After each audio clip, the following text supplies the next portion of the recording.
Happy fall, everyone. So we probably have maybe at least a couple weeks or so to still get some perennials in the ground.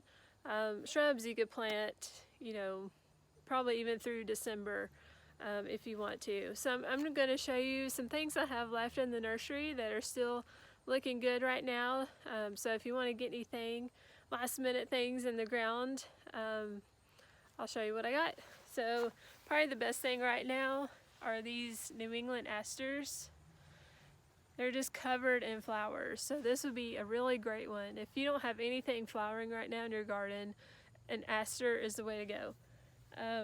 I prune these by half in May or June, and so they get bushier and get more flowers on them.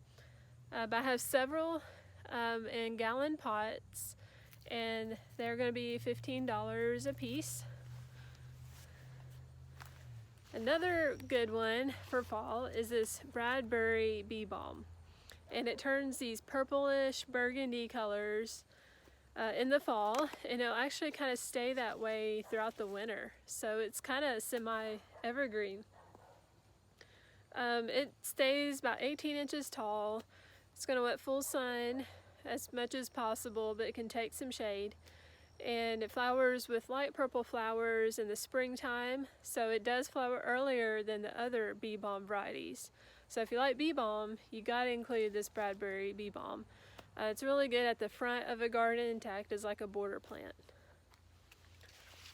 Another one I have, these gray-headed coneflower are still looking good. They actually will turn some neat purplish, even kind of yellow colors in the foliage. And if you plant these now, these are gonna flower next year. So if you get them in now, they're gonna establish a lot better next spring.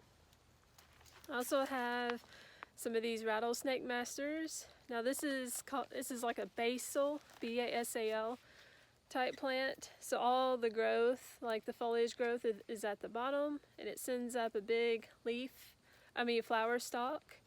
And so I would say these would flower next year, and they probably would be really good if you got some in this fall, that they would probably flower better next year. Another good one I have right now are these Christmas ferns, and these will also kind of stay evergreen throughout the winter. They're called Christmas because people would use the fronds in Christmas wreaths, and so this would actually be kind of cool to put in a fall container. But ferns, of course, going to be a shade plant. So I have several of those in gallon pots. I have some other asters, like I have some silky aster and some aromatic asters left. If you need some hostas, I have several hostas here that are in three-gallon pots. Also have a couple of the native honeysuckle vines, and they have some really long vines on them, so they're actually getting pretty mature. And those are in gallon pots, a little bit bigger than a gallon.